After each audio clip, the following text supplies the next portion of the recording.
जय हिंद दोस्तों, स्वागत है मेरे YouTube channel VS career point में। तो कैसे हैं आप लोग? आई होप के प्लग अच्छे होंगे। आपकी जो स्टडी चलेगी बहुत ही बेहतरीन चलेगी। तो आज के क्लास में लेकर आए हैं क्लास 12th के हिंदी को वायरल ऑब्जेक्टिव क्वेश्चन, जो आपके फाइनल एग्जाम के लिए बहुत ज्यादा इंपॉर्टेंट है और बहुत ज्यादा खास है। तो इन वायरल ऑब्जेक्टिव क्वेश्चन को काफी बेहतर तरीका से आप लोग देखने का प्रयास कीजिएगा, क्योंकि आपकी फाइनल बोर्ड परीक्षा में आने का चांसेस जो है ना बहुत ज्यादा है। तो आपको जो है एक भी क्वेश्चन को नजरअंदाज नहीं करना है और सारे क्वेश्चन को किसी भी हाल में और किसी भी परिस्थिति में आपको रट जाना है। मात्र 100 क्वेश्चन है। कितना है? मात्र 100 क्वेश्चन है। और ये 100 क्वेश्चन हम कम समय में खत्म कर देंगे, याद रखिएगा, क्योंकि पूरी किताब से आपके जो है ना गैस किया हुआ प्रश्न है। तो आपको जो है कम समय में खत्म कर देंगे इस गैस प्रश्न को, ठीक है ना। एक 1 नंबर क्वेश्चन आपके स्क्रीन पर है। एक बार सारे बच्चे क्लास को लाइक कर लीजिए, ठीक है ना। क्लास स्टार्ट करने से पहले सारे बच्चे एक बार क्लास को लाइक कर लीजिए और चैनल को सब्सक्राइब कर लीजिए, ठीक है। 1 नंबर क्वेश्चन आपकी स्क्रीन पर है। दिल छोटा करना मुहावरा का अर्थ क्या होता है? ये तो सारे बच्चों को पता होने चाहिए कि दिल छोटा करना मुहावरा का अर्थ जौन होता है वो क्या होता है? तो उत्साहित होना। ऑप्शन सी वाला सही हो जाएगा। 1 का ऑप्शन सी वाला टिक कर देंगे, याद रखिएगा, ठीक है। थोड़ी सी क्लास को फास्ट करेंगे क्योंकि कम समय में खत्म कर देंगे क्वेश्चन को, ठीक है। चलिए 2 नंबर क्वेश्चन का खिल्ली उड़ाना मुहावरा का अर्थ क्या होता है? खिल्ली उड़ाना मुहावरा का अर्थ जौन होता है क्या? मजाक उड़ाना, ठीक है ना। मजाक उड़ाना, तो यहाँ तो मजाक उड़ाना नहीं दिया है, लेकिन यहाँ खिल्ली उड़ाना का मतलब जो होता है व्यंग करना भी होता है, याद रखिएगा। मजाक उड़ाना का मतलब होता है व्यंग करना भी होता है, आप लोग याद रखिएगा, ठीक है। अगला क्वेश्चन देखिए मेरे भाई, यानी 3 नंबर क्वेश्चन देखिए क्या कह रहा है। देखिए 3 नंबर क्वेश्चन कह रहा है कि घर का ना घाट का मुहावरा का अर्थ है। देखिए कहता है ना, गांव के लोग कहते हैं कि ना घर के रला ना घाट के रला, ठीक है ना। उस तरह का कहावत है, ठीक है ना। तो यह घर का ना घाट का मुहावरा का अर्थ जो होता है वो क्या होता है? तो कहीं का ना रहना, ठीक है ना। कहीं का ना रहना, याद रखिए ना। ऑप्शन सी वाला सही हो जाएगा, ठीक है ना। 23 का ऑप्शन जो हो जाएगा सी हो जाएगा। आप लोग याद रखिएगा, याद रखिएगा। पूरी किताब से गैस की वो प्रश्न है, तो इस गैस प्रश्न को बेहतर तरीका से आपको रट जाना है, ठीक है। अगला क्वेश्चन यानी 4 नंबर क्वेश्चन करें, गांव का घर कविता के कवि कौन है? गांव का घर कविता का पूछा जा रहा है, कवि का नाम पूछा जा रहा है। ज्ञानेंद्र पति मारेंगे, ऑप्शन डी वाला सही कर देंगे, याद रखिएगा। चलिए अगला क्वेश्चन यानी 5 नंबर क्वेश्चन क्या करे, ज्ञानेंद्र पति का जन्म कहां हुआ था? ज्ञानेंद्र पति जी का जन्म जो हुआ था वो कहां पर हुआ था? झारखंड में हुआ था, ऑप्शन बी वाला सही कर देंगे, याद रखिएगा। चलिए क्वेश्चन नंबर 6 क्या करे, हार जीत कैसी कविता है? देखिए सबसे पहले तो ये पता होना चाहिए कि हार जीत कविता के कवि कौन है। याद रखिएगा अशोक वाजपेयी है। कौन है मेरे भाई? अशोक वाजपेयी, ठीक है ना। अशोक वाजपेयी जी है। यहां पर पूछा जा रहा है कैसी कविता है, तो याद रखिएगा गद्य कविता है, ऑप्शन बी वाला सही कर लीजिएगा। 6 का ऑप्शन जो हो जाएगा बी वाला सही कर लीजिएगा,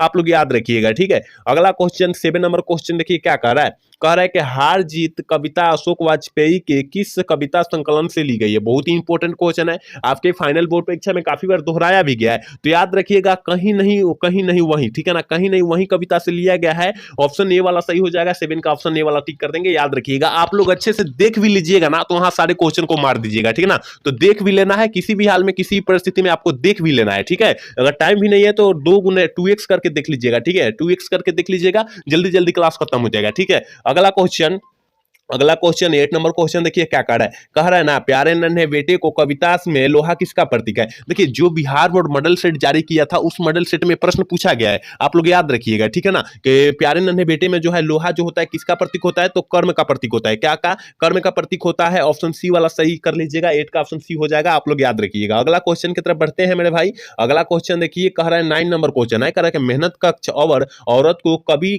ने किस रूप में देखा? कवि ने किस रूप में देखा? तो हमने बतलाया था अभी क्वेश्चन 8 नंबर में इसी का ही रूप बतलाया गया था। तो याद रखिएगा लोहा का, ठीक है ना। लोहा का ऑप्शन बी वाला सही कर देंगे, याद रखिएगा। अगर क्वेश्चन अच्छे से पढ़ लेते हैं ना तो उसका आंसर अप्रूव ही मिल जाएगा, ठीक है ना। अगर क्वेश्चन अच्छे से पढ़ते हैं तब, ठीक है। तो अच्छे से पढ़ के तब आंसर टिक आउट कीजिएगा। चलिए क्वेश्चन नंबर 10 क्या करा है, रघुवीर सहाय के पिता का क्या नाम था? रघुवीर सहाय जी के पिताजी का नाम क्या था? तो याद रखिएगा ये हमने बतलाया था हरदेव सहाय था, ऑप्शन बी वाला सही हो जाएगा, याद रखिएगा। 10 का ऑप्शन बी हो जाएगा, याद रखिएगा, ठीक है। चलिए 11 नंबर क्वेश्चन का है, अधिनायक के रचयिता कौन है? अधिनायक के रचयिता कौन है? जल्दी से बतला दीजिए क्या हो जाएगा कि अधिनायक पाठ के रचयिता कौन है? तो याद रखिएगा रघुवीर सहायक जी होंगे, क्योंकि अधिनायक पाठ का जो है कविता लिखे है ना, ये क्या लिखे हैं? रघुवीर सहायक जी लिखे, आप लोग याद रखिएगा इस सारे क्वेश्चन को, ठीक है। और ऑप्शन जो हो जाएगा बी हो जाएगा।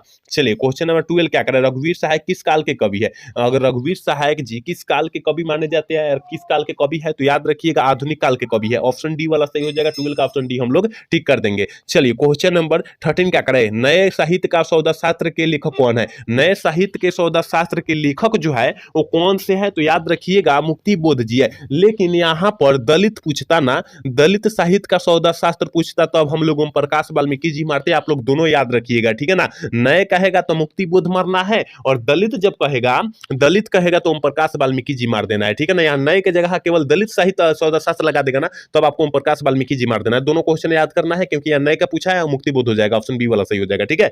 14 नंबर क्वेश्चन क्या करना, मुक्ति बोध किस सप्तक के कवि थे। मुक्ति बोध जी, गजानन माधव मुक्ति बोध जी किस जो है कवि के जो थे, किस सप्तक के कवि माने जाते हैं, तो याद रखिएगा 14 का ऑप्शन जो हो जाएगा ये हो जाएगा कि अवतार सप्तक है, ठीक है। ऑप्शन ए वाला सही हो जाएगा, ठीक है। अगला क्वेश्चन देखिए 15 नंबर क्वेश्चन करें, मुक्ति बोध के पिता का नाम क्या था। मुक्ति बोध के पिताजी का नाम जो था वो क्या था, जल्दी से बतला दीजिए क्या हो जाएगा, क्योंकि हमने बतलाया था माधवराज मुक्ति बोध, ऑप्शन सी वाला सही हो जाएगा। 15 का ऑप्शन सी वाला हम लोग टिक कर देंगे, ठीक है। 16 नंबर क्वेश्चन करके शमशेर बहादुर सिंह, शमशेर बहादुर सिंह का जन्म कब हुआ था। शमशेर बहादुर सिंह का जो जन्म हुआ था वो कब हुआ था, जल्दी से बतला दीजिए। 16 का ऑप्शन फटाफट बतला दीजिए क्या हो जाएगा। तो शमशेर बहादुर सिंह का जो जन्म हुआ था 13 जनवरी 1911 ईस्वी को हुआ था, ऑप्शन ए वाला सही कर लेंगे, ठीक है। अगला क्वेश्चन 17 नंबर क्वेश्चन करेंगे, शमशेर बहादुर सिंह का जन्म कहां हुआ था। यहां पूछा जा रहा है शमशेर बहादुर सिंह का जन्म पूछा जा रहा है कहां हुआ था, ठीक है ना। अब जन्म पूछा जा रहा है कहां हुआ था, तो हमने आपको बतलाया होगा देहरादून में हुआ था, ऑप्शन ए वाला सही हो जाएगा। बहुत ही इंपॉर्टेंट प्रश्न है मेरे भाई, ये पूरी किताब से आपके ना,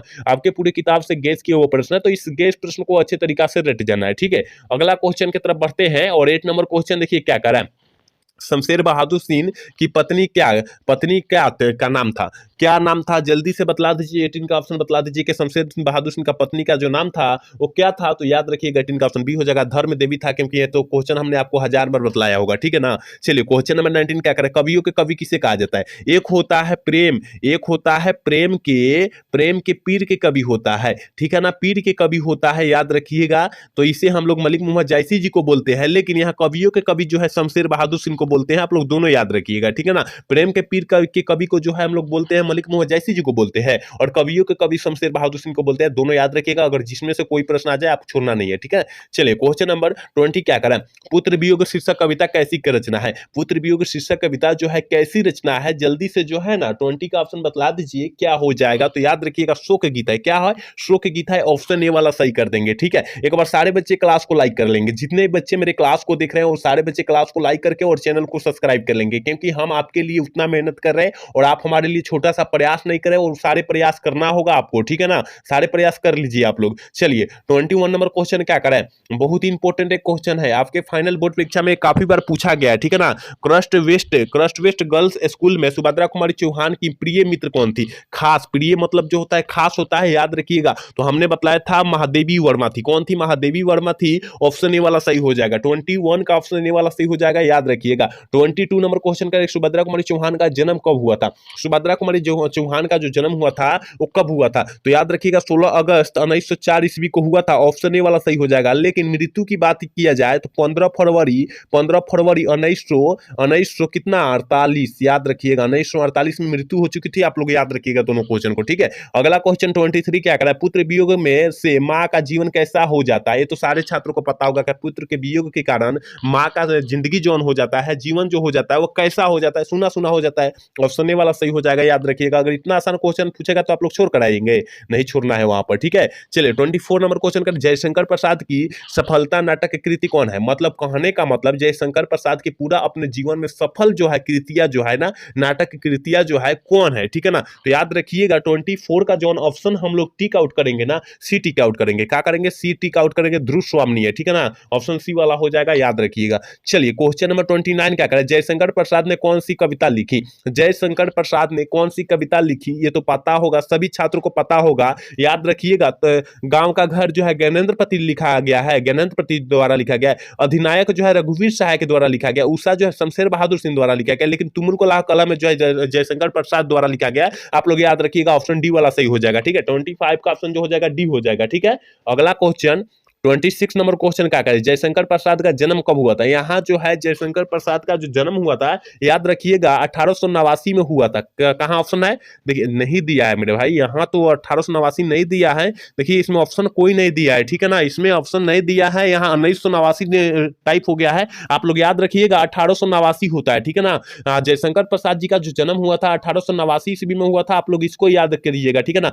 क्योंकि 18 का जगह नहीं, 8 का जगह 9 टिपा गया है, ठीक है ना, यहाँ 9 जो है टाइप हो गया, आप लोग याद रखिएगा, ठीक है। तो यहाँ पर अगर 9 8 होता तो यहाँ पर ऑप्शन सी वाला हो जाता, ठीक है ना, लेकिन 1889 ईस्वी में आप लोग याद रखिएगा, ठीक है, आप लोग नोटबुक पर लिखकर याद कर लीजिए, ठीक है। चलिए अगला क्वेश्चन 27 क्या कराए, छत्रसाल दर्शक किसकी कृति है। छत्रसाल दर्शक जो है किस लेखक की कृति है, जल्दी से 27 का ऑप्शन बतला दीजिए क्या हो जाएगा। तो 27 का ऑप्शन सी हो जाएगा, भूषण जी की कृति है, ऑप्शन सी वाला सही कर देंगे, याद रखिएगा, ठीक है। अगला क्वेश्चन देखिए 28 नंबर क्वेश्चन करें कि शिववाणी में कितने मुक्त है।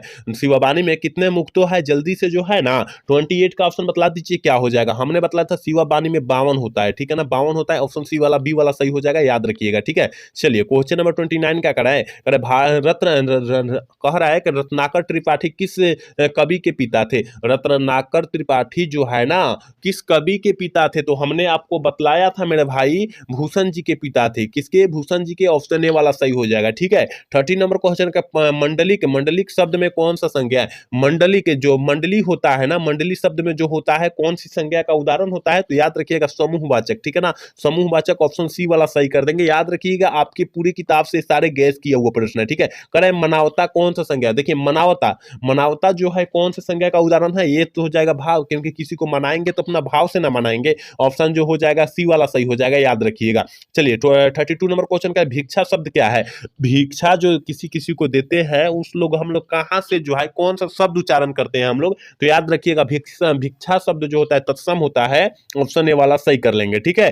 तो चलिए 33 नंबर क्वेश्चन करें कि किसी भी भाषा में मूल शब्द को क्या कहते हैं। किसी भी भाषा के मूल शब्द को हम लोग क्या कहते हैं, तो याद रखिएगा उसे हम लोग तत्सम कहते हैं। बहुत इंपॉर्टेंट क्वेश्चन है, क्योंकि आपके फाइनल बोर्ड परीक्षा में प्रश्न काफी बार दोहराया गया है, ठीक है, आप लोग याद रखिएगा। चलिए 34 नंबर क्वेश्चन करके ऐसी संज्ञा जिसके खंड समर्थक होते हैं उन्हें क्या कहते हैं। देखिए जिसके खंड समर्थक होते हैं उसे हम लोग यौगिक कहते हैं, जिसे न होते हैं, जिसके खंड समर्थक न होते हैं उसे रूढ़ कहते हैं। आप लोग दोनों याद रखिएगा, ऑप्शन बी वाला सही हो जाएगा, क्योंकि यहाँ होते हैं समर्थक होते हैं तो यौगिक होते हैं, ठीक है, ऑप्शन बी वाला सही हो जाएगा।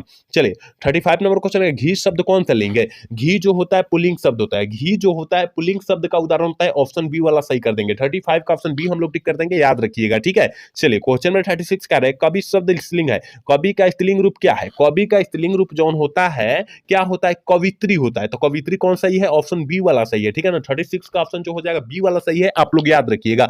चलिए क्वेश्चन में 37 का है कारक के कितने भेद होते हैं। कारक के कितने भेद होते हैं, जल्दी से 37 का ऑप्शन बतला दीजिए क्या हो जाएगा। तो 8 होते हैं, कितने होते हैं, 8 होते हैं, तो कहां पर दिया, ऑप्शन बी में दिया, ऑप्शन बी वाला हम लोग टिक कर देंगे, ठीक है। चलिए 38 नंबर क्वेश्चन क्या करें, नाभादास किसके शिष्य थे।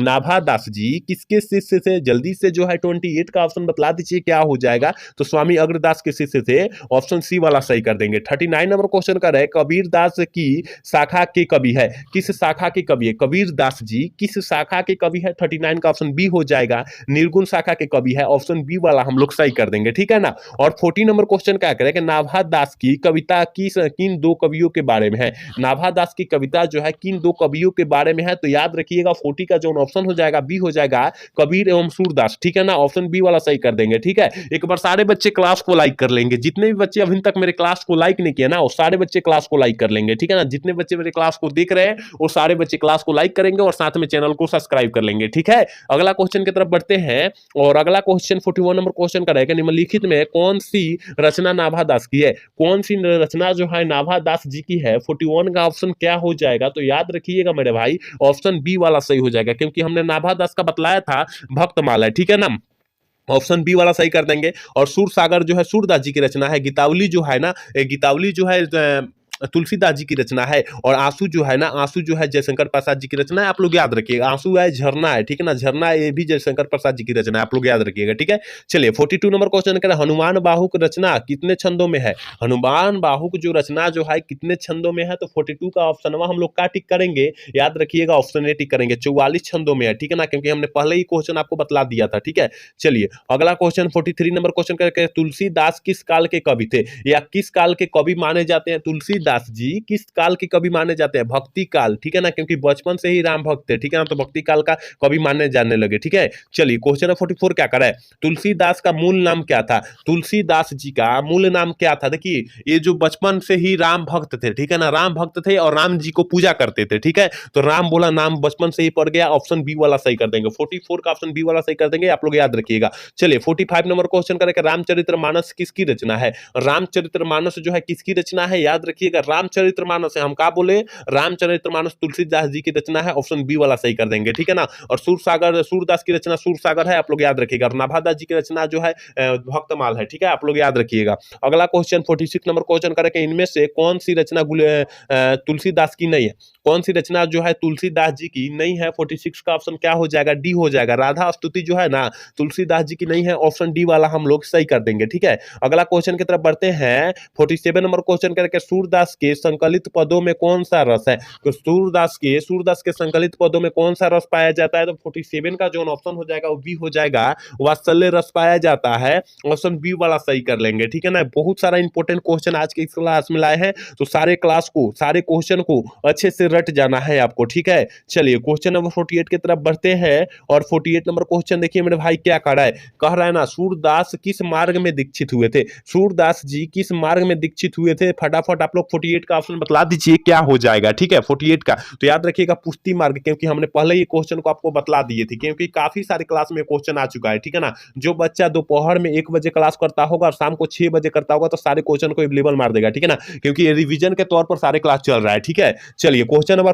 49 क्या करेगा? सूरदास के रचनाओं की भाषा क्या है? सूरदास के रचनाओं की भाषा जो है क्या है? मतलब सूरदास जी अपना रचना जो है, अपना भाषा जो है किस भाषा में रचे हैं रचना, ठीक है ना, तो याद रखिएगा ब्रज भाषा में रचे हैं, ऑप्शन बी वाला सही कर देंगे। 49 का ऑप्शन जो हो जाएगा बी हो जाएगा, आप लोग याद रखिएगा, ठीक है। अगला क्वेश्चन 50 नंबर क्वेश्चन क्या कर रहा है? 100 का आधा क्वेश्चन हो गया, ठीक है ना, 100 का आधा क्वेश्चन हो गया, तो एक बार सारे बच्चे क्लास को लाइक कर लीजिए, ठीक है। वात्सल्य के विश्व में अद्वितीय कवि कौन है? वात्सल्य के विश्व में जो है अद्वितीय कवि कौन है? 50 का ऑप्शन क्या हो जाएगा? ए हो जाएगा, सूरदास जी है, ऑप्शन ए वाला सही कर देंगे, ठीक है। 51 नंबर क्वेश्चन करेंगे, जायसी रचित पदावत की भाषा क्या है? जायसी जी द्वारा रचित पदावत की भाषा जो है क्या है? तो याद रखिएगा 51 का ऑप्शन जो हो जाएगा ये हो जाएगा, अवधि है, ऑप्शन ए वाला हम लोग सही कर देंगे। चलिए अगला क्वेश्चन देखिए हैं क्या कह रहा है ना, इनमें से प्रेम के पीर के कवि कौन है? प्रेम के पीर के कवि कौन है? हमने बतलाया था, प्रेम के पीर के कवि मलिक मोहम्मद जायसी जी हो जाएंगे, ऑप्शन ए वाला सही हो जाएगा, ठीक है। अगला क्वेश्चन 53 नंबर क्वेश्चन का, चित्ररेखा किस कवि की रचना है? चित्ररेखा जो है ना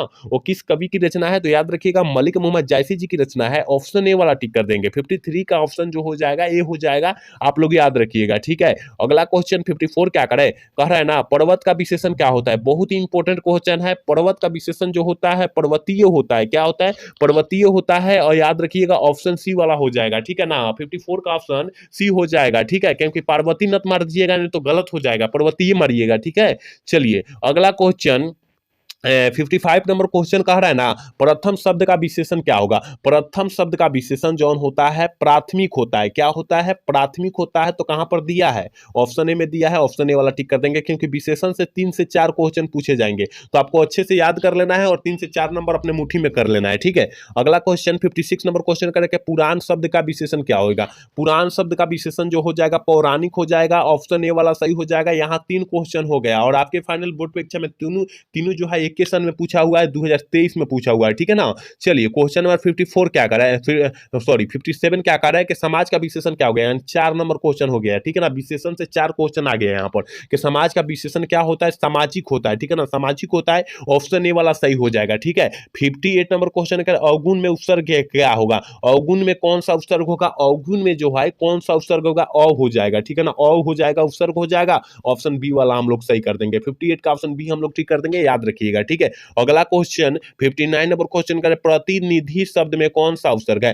प्रतिनिधि शब्द में कौन सा उपसर्ग है? प्रति आ जाएगा यहाँ पर उपसर्ग, ऑप्शन ए में दिखाई दे रहा है, ऑप्शन ए वाला सही कर देंगे, याद रखिएगा। इसी टाइप से क्वेश्चन आपके फाइनल बोर्ड परीक्षा में पूछे जाएंगे और इसी लेवल से क्वेश्चन पूछे जाएंगे, ठीक है ना। कोई हार्ड क्वेश्चन नहीं पूछे जाएंगे, जो पढ़ा होगा बच्चा वो अवेलेबल सारे क्वेश्चन को मार देगा। यहाँ 100 क्वेश्चन हम करा रहे हैं ना, 100 में कम से कम वो 90 मार देगा जो पढ़ा होगा बच्चा, ठीक है ना। तो आपको मरना ही है, किसी भी हाल में मरना है, ऑब्जेक्टिव ऑब्जेक्टिव ए को गलत नहीं करना है, ठीक है। चलिए क्वेश्चन नंबर 60 क्या कर रहा है, कर रहा है कि जुर्माना शब्द में प्रत्यय है, जुर्माना शब्द में प्रत्यय क्या है, जुर्म जुर आना, क्या हो जाएगा, जुर्म जुर्म जुर आना, इसका मतलब आना जो हो जाएगा प्रत्यय हो जाएगा, ऑप्शन बी वाला सही हो जाएगा। 60 का ऑप्शन बी वाला हम लोग टिक कर देंगे, याद रखिएगा, ठीक है। 61 नंबर क्वेश्चन की तरफ बढ़ते हैं। संवाद में सबसे महत्वपूर्ण क्या है, देखिए सबसे महत्वपूर्ण संवाद में जो है वो क्या है, तो याद रखिएगा संवाद में सबसे महत्वपूर्ण जो है ना आत्मीयता है, ठीक है ना। संवाद मतलब जो होता है बातचीत होता है, बातचीत करना होता है, आप लोग याद रखिएगा, ठीक है। चलिए क्वेश्चन में 62 क्या कर रहा है, बालकृष्ण भट्ट ने कौन सा मासिक पत्र निकाला था,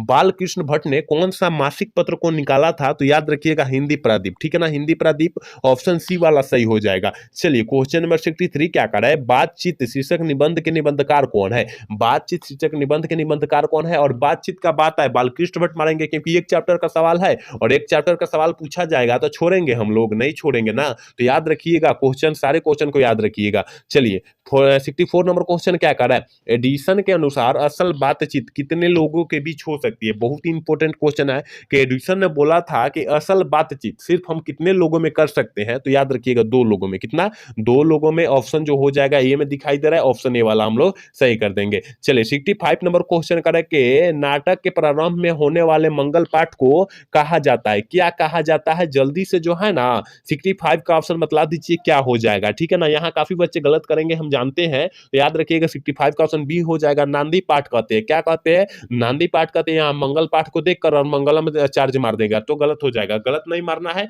अच्छे से क्वेश्चन को देखकर तब टिक आउट करना है, ठीक है। चलिए 66 नंबर क्वेश्चन करें कि वजीरा सिंह किस कहानी का पत्रा है, वजीरा सिंह किस कहानी का पत्रा है, वजीना सिंह है, सूबेदार लहना सिंह है, आपको मार देना है कहाँ, उसने कहा था कहानी के एक पत्रा मार देना है, ऑप्शन ए वाला सही कर लेना है, ठीक है। चलिए क्वेश्चन नंबर 67 क्या करे, तेरी कुमराई हो गई किस कहानी से संबंधित है, देखिए कुमराई का अर्थ होता है मंगनी होता है, ठीक है ना, मंगनी होता है, सगाई होता है, आप लोग याद रखिएगा, तो वह उसने कहा था कहानी से संबंधित है, याद रखिएगा। लेखक जो लड़कियां से पूछते थे कि तेरी कुमराई हो गई तो लड़कियां धत करके चली जाती थी, तो यह किस पाठ से है, तो उसने कहा था पाठ से, आप लोग याद रखिएगा। अगला क्वेश्चन यानी 68 नंबर क्वेश्चन करके लहना सिंह किस पद पर था, लहना सिंह किस पद पर था, तो आप लोग काफी बच्चे मारेंगे जमादार मार देंगे, क्या मार देंगे, जमादार मार देंगे, तो गलत हो जाएगा, क्योंकि यहाँ पर जो है ना, यहाँ पर जो है 68 का जो ऑप्शन हो जाएगा ना, 68 का ऑप्शन जो हो जाएगा सी हो जाएगा, हाँ जमादार के पद पर होना, जमादार का, सूबेदार का पद पर थोड़े ना होगा, जमादार, हाँ आपको सी ही मारना है, ठीक है, सी ही मारना है, ऑप्शन सी वाला सही हो जाएगा। 68 का ऑप्शन हो जाएगा, क्योंकि सूबेदार नहीं मारना है आपको, क्या नहीं मारना है,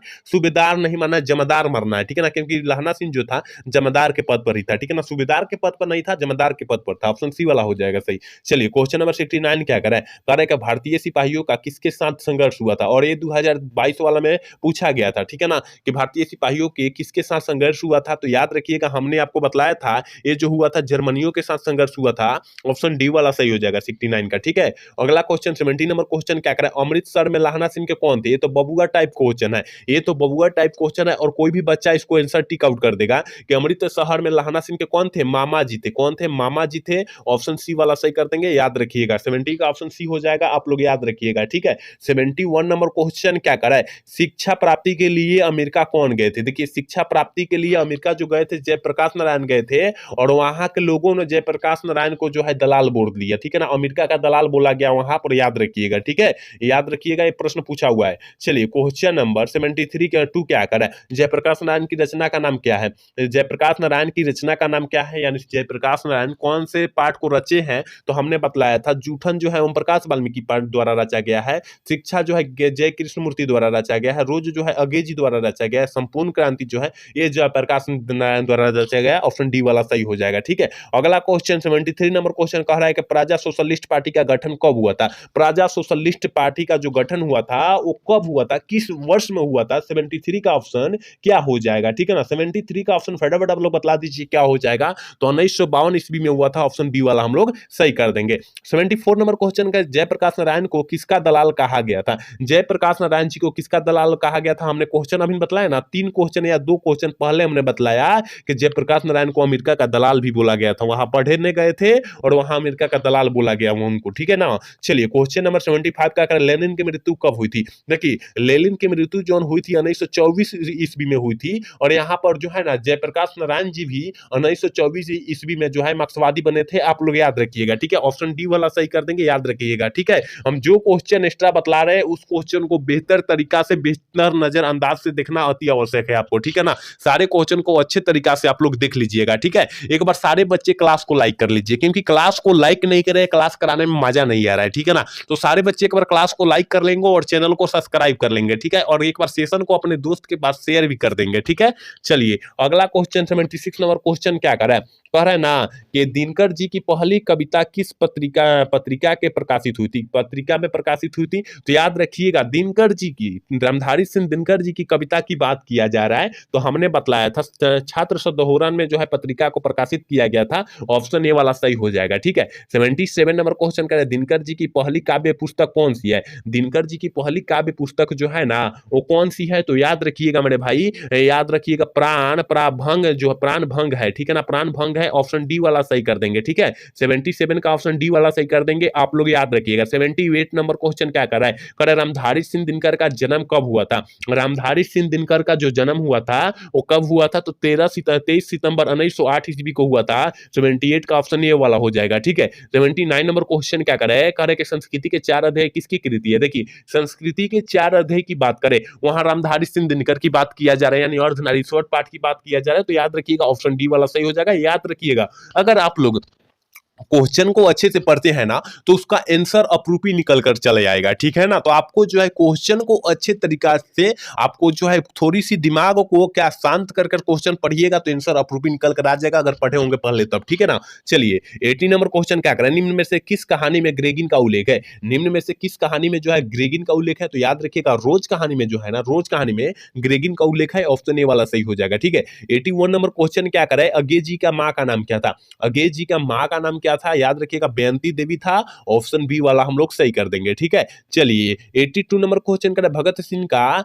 शहादत कब हुई थी, यानी मृत्यु कब हो चुकी थी, ठीक है ना। भगत सिंह का पूछा जा रहा है, तो ये तो सारे छात्र को पता होना चाहिए, ये सारे छात्र को पता होना चाहिए कि 23 मार्च 1931 ईस्वी को जो है ना भगत सिंह की शहादत हुई, यानी मृत्यु हो चुकी थी। इस दिन जो है इनको फांसी दी गई थी, ठीक है, आप लोग याद रखिएगा। अगला क्वेश्चन 83 नंबर क्वेश्चन का, बंदी जीवन किसकी कृति है, बंदी जीवन जो है किस लेखक की कृति है। तो याद रखिएगा सचिंद्रनाथ सन्याल जी की कृति है, ऑप्शन डी वाला सही हो जाएगा। याद रखिएगा आपकी पूरी किताब से हमने 100 क्वेश्चन गैस करके लाए हैं और 100 में से काफी सारे प्रश्न आपके फाइनल बोर्ड परीक्षा में आएंगे, तो आपको हर एक हाल में, हर एक स्थिति में, हर एक परिस्थिति में आपको याद कर लेना है सारे क्वेश्चन को, ठीक है। अगला क्वेश्चन 84 नंबर क्वेश्चन करेंगे, कुलवीर सिंह और कुलतार सिंह भगत सिंह के कौन थे, कुलवीर सिंह और कुलतार सिंह भगत सिंह के कौन थे। तो भाई थे, क्या थे, भाई थे, ऑप्शन बी वा सी वाला सही हो जाएगा 84 का, ठीक है। 85 नंबर क्वेश्चन क्या करें, गंडक नदी का चर्चा किस शीर्षक पाठ में है, गंडक नदी की चर्चा जो है किस शीर्षक पाठ में है। तो याद रखिएगा गंडक नदी यानी वो सदा नीरा पाठ से संबंधित है,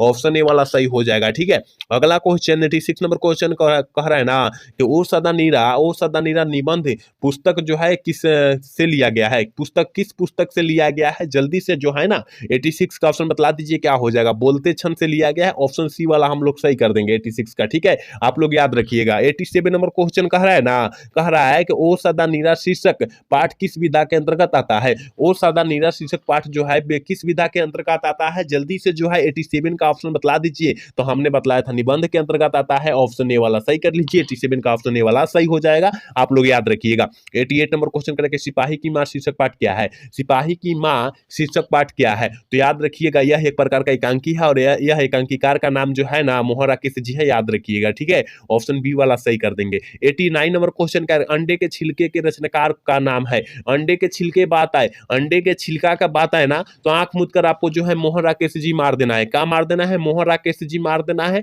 आप लोग याद रखिएगा। और एक होता है आषाढ़ का एक दिन, आषाढ़ का एक दिन के रचनाकार कौन है, तो वो भी मोहन राकेश जी है, आप लोग दोनों का याद रखिएगा क्योंकि दोनों में से कोई एक क्वेश्चन आएगा तो आएगा, ठीक है, तो आपको याद कर लेना है। चलिए 90 नंबर क्वेश्चन करेंगे, मोहन राकेश के रचित नाटक संग्रह है, मोहन राकेश जी द्वारा रचित नाटक संग्रह कौन है। तो याद याद रखिएगा 19 का जो ऑप्शन हो जाएगा वो डी हो जाएगा, आषाढ़ का एक दिन, हमने अभी बोला ही था, याद रखिएगा। चलिए 91 नंबर क्वेश्चन करेंगे, मुनि डाक गाड़ी के पीछे क्यों जाती थी? क्यों जाती थी याद रखिएगा, वो जो जाती थी चिट्ठी लेने के लिए। क्या चिट्ठी लेने के लिए? क्योंकि उसका भाई जो है बोला था कि हम ओरमा में लड़ाई कर रहे थे और अगले महीने में जो है हम घर आ रहे हैं, लेकिन अगला महीना में वो घर नहीं आया, जिसके कारण जो है माँ का और मुनि का मन जो है बेचैन हो गया था, ठीक है ना, इसलिए जो है डाक गाड़ी के पीछे पीछे जाती थी राशन एथी के लिए, चिट्ठी के लिए, ठीक है, ऑप्शन सी वाला सही हो जाएगा, ठीक है। चलिए 92 नंबर क्वेश्चन देखिए, बहुत ही इंपॉर्टेंट है, कह रहा है ना, नामवर का आलोचनात्मक निबंध कौन है? आलोचनात्मक निबंध जो है ना वो कौन है? तो याद रखिएगा नामवर का बात किया जा रहा है, प्रगति और समाज हो जाएगा,